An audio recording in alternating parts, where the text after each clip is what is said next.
Hello friends, welcome back to my channel. Today I will show you how to create a professional CV. ഒരു C we create ചെയ്യുമ്പോൾ എപ്പോഴും ശ്രദ്ധിക്കേണ്ട കാര്യം എന്ന് പറയുന്നത് 80s ഫ്രണ്ട്ലി ആയിട്ടാണോ നമ്മുടെ സി വി ഇരിക്കുന്നത്, അങ്ങനെ നമ്മൾ ക്രിയേറ്റ് ചെയ്യാൻ ശ്രദ്ധിക്കണം.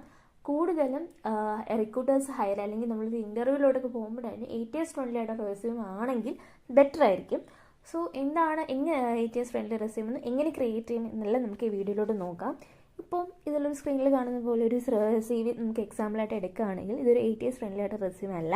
കാരണം എന്തെന്ന് വെച്ചാൽ ഇതിപ്പോൾ കോളം ബേസ്ഡ് ആയിട്ടാണ് ഈ സി വി ക്രിയേറ്റ് ചെയ്ത് വെച്ചേക്കുന്നത്. അതായത് രണ്ട് സൈഡിലായിട്ടാണ് ഇൻഫോർമേഷൻസ്, ആളുടെ ഡീറ്റെയിൽസ് എല്ലാം കൊടുത്തു വെച്ചേക്കുന്നത്. അപ്പോൾ എന്തെന്ന് വെച്ചാൽ ഒരു സൈഡ് മാത്രം 80s റീഡ് ചെയ്യും, ഒരു സൈഡ് റീഡ് ചെയ്യാതെ പോകും. അത് റീഡബിൾ ആയിരിക്കില്ല.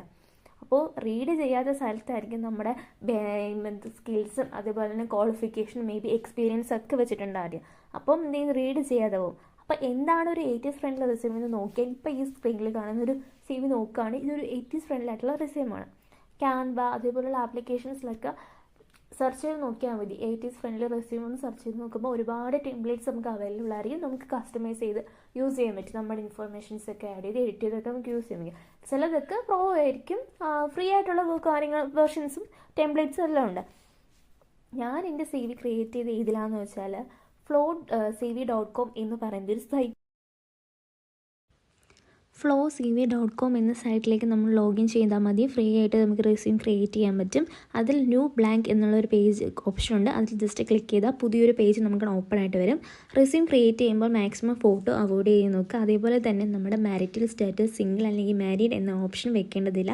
ഫോട്ടോയ്ക്കൊന്നും വലിയ പ്രസക്തിയില്ല, വെക്കുന്നവരുണ്ട്, എന്നാലും മാക്സിമം അവോയ്ഡ് ചെയ്യുന്നതായിരിക്കും നല്ലത്. ആഡ് കണ്ടെങ്കിൽ പോവുകയാണെങ്കിൽ നമുക്ക് വേണ്ടുന്ന ഒരുപാട് കാര്യങ്ങൾ അവിടെ കാണും, നമുക്ക് കസ്റ്റമൈസ് ചെയ്യാൻ പറ്റും. അപ്പോൾ ഇതിൽ നോക്കുകയാണെങ്കിൽ profile, education, professional experience, skill, language, certificate, interest എന്ന് വേണ്ട എല്ലാ കാര്യങ്ങളും നമുക്ക് ഒരു സി വിയിൽ എന്തൊക്കെ കാര്യങ്ങൾ ഇൻക്ലൂഡ് ചെയ്യണം എന്നുള്ളതെല്ലാം അതിലുണ്ട്. ഫസ്റ്റ് സ്റ്റെപ്പ് എന്ന് പറയുന്നത് പേഴ്സണൽ ഇൻഫോർമേഷനാണ്. അതിൽ നമ്മുടെ basic details like name, phone number, professional mail ID, LinkedIn ഉണ്ടെങ്കിൽ അതിൻ്റെ URL വെക്കുന്നത് കുറച്ചും കൂടെ ബെറ്റർ ആയിരിക്കും.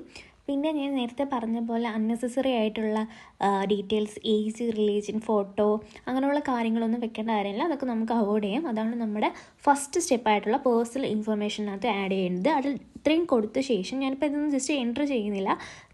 ആഡ് ഡണ്ണ് കൊടുക്കുകയാണെങ്കിൽ ഇത് നമുക്ക് റൈറ്റ് സൈഡിൽ വ്യൂ ചെയ്യാനും പറ്റും.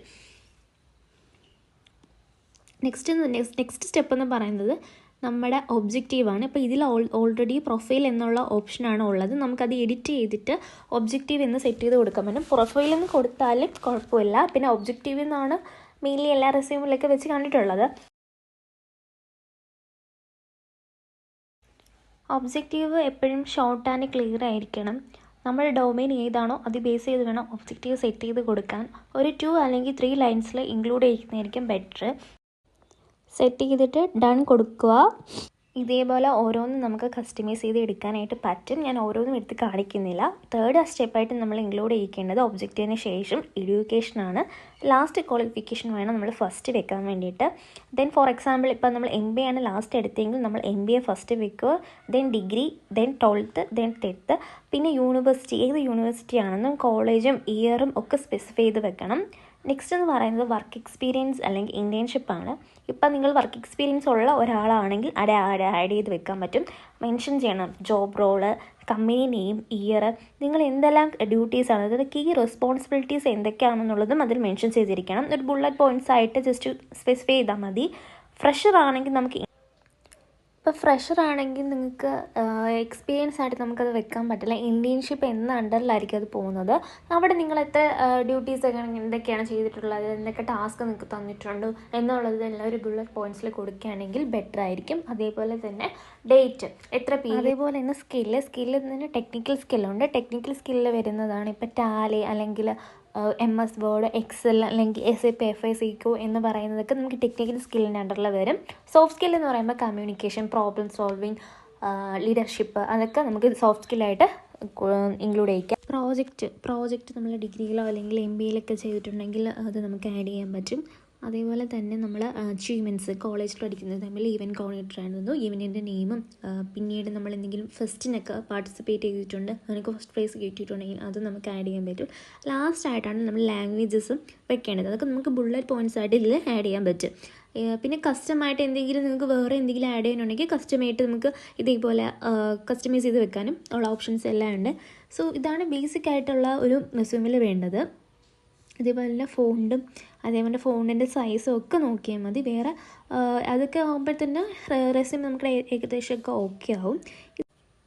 ഇതിൽ നോക്കുകയാണെങ്കിൽ നമുക്ക് അറേഞ്ച് ചെയ്യാൻ പറ്റും. അതായത് ഇപ്പം നമ്മൾ സെറ്റ് ചെയ്തിരിക്കുന്ന objective, education, professional experience, internship, technical skill, language എന്നൊക്കെയില്ല. ഇപ്പോൾ സർട്ടിഫിക്കറ്റ് നമുക്ക് മുകളിൽ വരണമെങ്കിൽ നമുക്ക് സർട്ടിഫിക്കറ്റ് ഇതിൽ ക്ലിക്ക് ചെയ്ത് മുകളിലോട്ട്. അതേപോലെ നമുക്ക് എല്ലാം അറേഞ്ച് ചെയ്യാൻ വേണ്ടിയിട്ട് പറ്റും. അപ്പോൾ ബേസിക്കായിട്ട് ഒരു എത്തിയസ് ഫ്രണ്ട്ലി റെസ്യൂമിൽ ഇത്രയൊക്കെ കാര്യങ്ങൾ ഇൻക്ലൂഡ് ചെയ്താൽ മതി. ശ്രദ്ധിക്കേണ്ടത് നമുക്ക് ഫോട്ടോ വെക്കാതിരിക്കുക, അതേപോലെ റിലീജിയൻ അല്ലെങ്കിൽ ഏജ് അങ്ങനത്തെ കാര്യങ്ങളൊന്നും വേണ്ട. ഫോണ്ടും പിന്നെ റീഡബിൾ ആയിരിക്കണം, ഫോണ്ട് സൈസും ഒക്കെ നോക്കിയാൽ മതി. പിന്നെ ക്യാൻവയിൽ ഒരുപാട് ടെംപ്ലേറ്റ്സ് അവൈലബിൾ ആണ്. അതിൽ നമുക്ക് ജസ്റ്റ് നമ്മുടെ എഡിറ്റ് ചെയ്ത് കൊടുത്താൽ മാത്രം മതി. ഞാൻ പേഴ്സണലി എൻ്റെ CV ക്രിയേറ്റ് ചെയ്ത് ഇതിലാണ്. അപ്പോൾ എനിക്ക് നല്ല യൂസ്ഫുള്ളായിട്ട് തോന്നി. നമുക്ക് നമ്മുടേതായിട്ട് ഐഡിയാസും അല്ലെങ്കിൽ കസ്റ്റമൈസ് ചെയ്തൊക്കെ ചെയ്ത് നമുക്ക് ചെയ്യാൻ പറ്റും. CV ഇതേപോലെ ക്രിയേറ്റ് ചെയ്ത് കഴിഞ്ഞാൽ നമുക്ക് ഡൗൺലോഡ് ഓപ്ഷൻ മുകളിലുണ്ട്, അത് ജസ്റ്റ് ക്ലിക്ക് ചെയ്ത് ഡൗൺലോഡ് ആകും. അപ്പോൾ ഇത്രയേ ഉള്ളൂ. Okay, by.